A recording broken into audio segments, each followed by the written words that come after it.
Good morning, Australia. This is Michael O'Neill from the Informed Medical Options Party, coming to you out here on top of my mountain on this beautiful Sunday morning.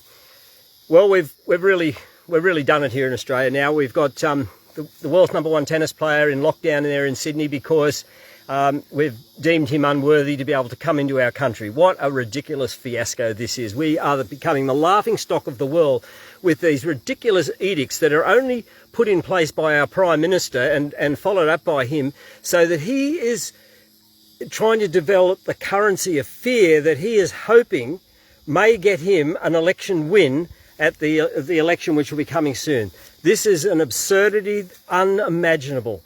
I can't believe what is actually happening. But nevertheless, it is happening.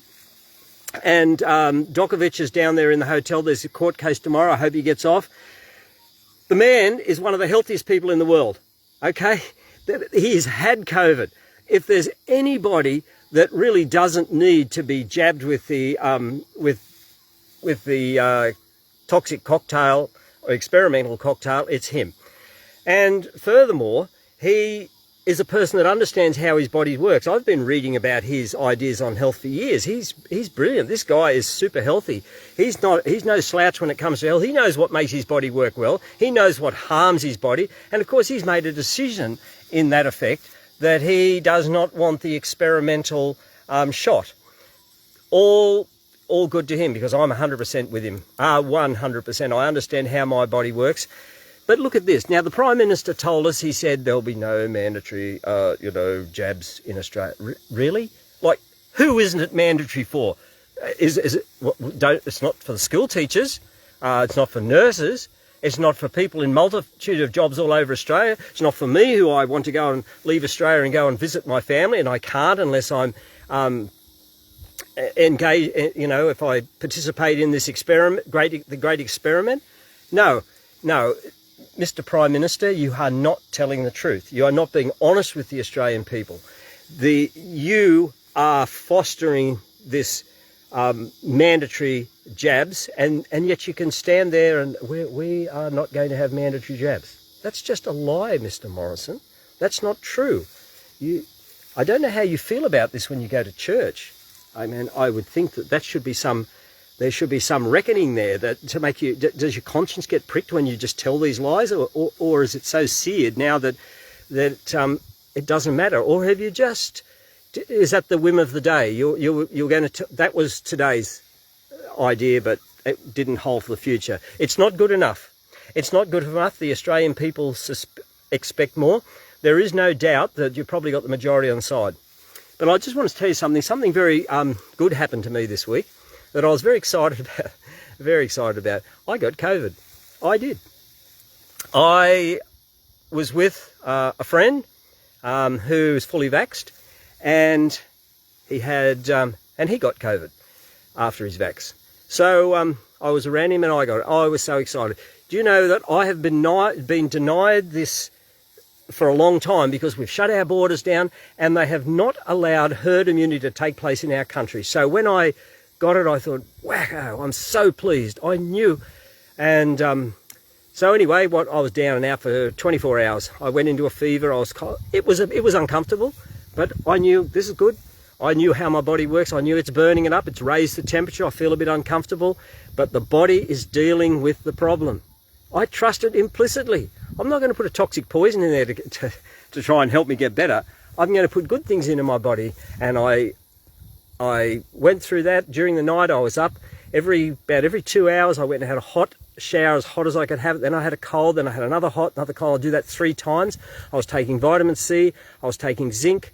I was having very little food. I was basically just taking some pawpaw, a little bit of banana, and then my wife made me some veggie soup, and 24 hours it was done.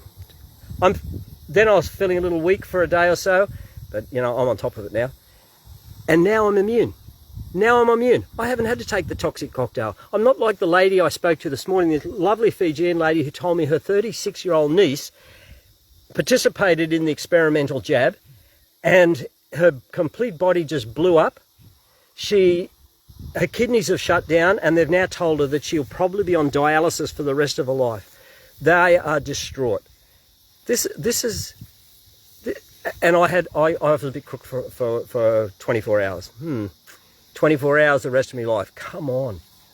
When have we got so silly that we're scared of the flu? Of course, you know, and we got to this point now, we all know different variants. Like, no one even knew what the different flu was. We're just the flu. Oh, how you going? Oh, yeah, a bit crook. Had a bit of the flu, you know. Was off for a couple of days. Oh, yeah, that's okay. That was it. You know, it wasn't a national tragedy. We weren't getting around, oh, no, I've got the COVID. No, this whole thing is blown out, not just in Australia, worldwide, but of course Australia and likes of Canada and Israel, we've gone berserk. We've got a level of irrationality here that's just breathtaking. Of course, we've got other countries in the world like Sweden who did none of this, and what's their results? Fine. No great death rates. Business survived. Yes, we have reached a level of stupidity in this country that has to stop. At the Informed Medical Options Party, we want to offer a voice that we will absolutely oppose this stupidity. We don't agree with it. We see how ridiculous it is. And the people have been sold a lie because it's just continually bombarded. While I was 24 hours at home on my back, I decided to flick the television. I really don't have time to watch television. I couldn't believe it. I thought, how do people put up with this? It was just wave after wave of propaganda, and all roads lead to only one. There's only one saviour in the whole world, and that is to have an experimental toxic jab. That was the message. It didn't matter what was the problem, whether it was Omicron, whether it was Delta, whether it was, this is the only way. Every other way is just wrong.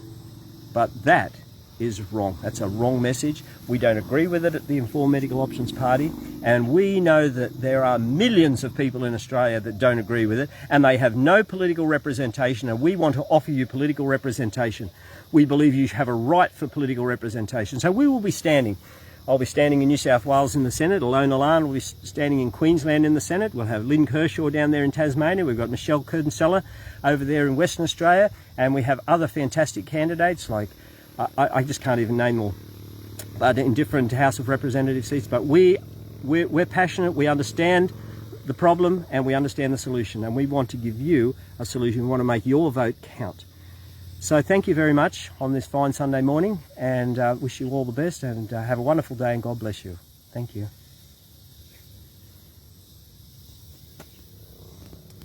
How do I turn this off? Oh, there we go.